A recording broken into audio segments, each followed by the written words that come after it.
We're going to be reading your stories for you, and I'm going to be reading the stories for day one that you'll be using actually for day one and day two.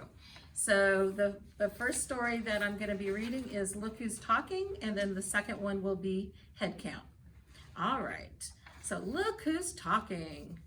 Why are scientists tuning in to elephant chats? Many people have heard the loud trumpet sounds that elephants make, but did you know that elephants make a lot of other noises that humans can't hear? Scientists have recently learned that each elephant has a unique voice. Unique means one of a kind. Scientist Ann Savage told Weekly Reader, each person's voice is different. It's the same for elephants. The scientists listened to the secret language of African elephants at Disney's Animal Kingdom in Florida. To hear the elephants, they used special equipment. Each elephant wore a radio collar fitted with a microphone. Then the sound was recorded and studied using a computer. Saving African elephants.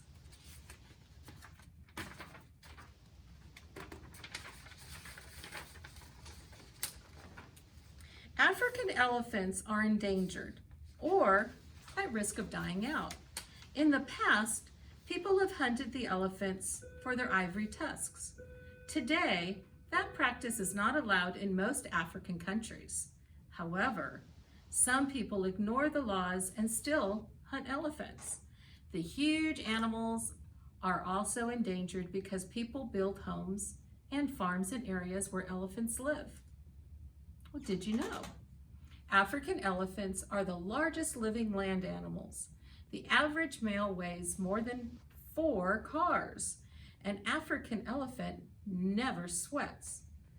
Heat escapes through its large ears to keep the animals cool. African elephants like to take baths every day. Then they cover themselves in dirt to keep insects away. The work scientists are doing at Animal Kingdom may help African elephants in the wild. If we can tell individual voices apart, we can keep track of each elephant over time, says Savage. We can tell when elephants are feeling nervous by the voices they are using. In the wild, that would help us know if they are in danger, so we can help them. Okay, your second story, Head Count. As the tallest animals in the world, giraffes have a great view of the zoo. Scientists recently had an even better view from 280 miles above Earth. Animals at the Bronx Zoo in New York City were tracked from outer space with a satellite. A satellite is a spacecraft that orbits a planet or moon. The satellite took images of different species of zoo animals and sent the images back to Earth. These pictures show many groups of plants or animals that are alike in certain ways.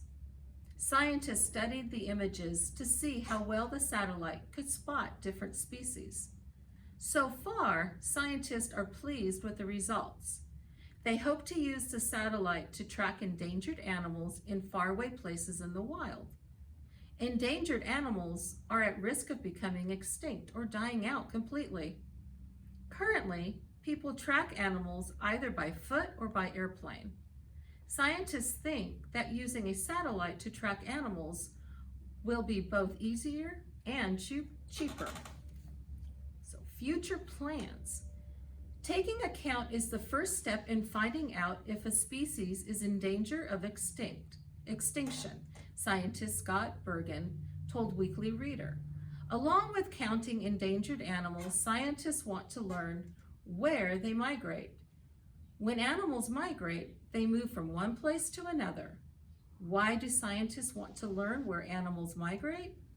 We want to know where to create national parks and other protected areas for endangered animals, said Bergen. Oh, that was the end of that.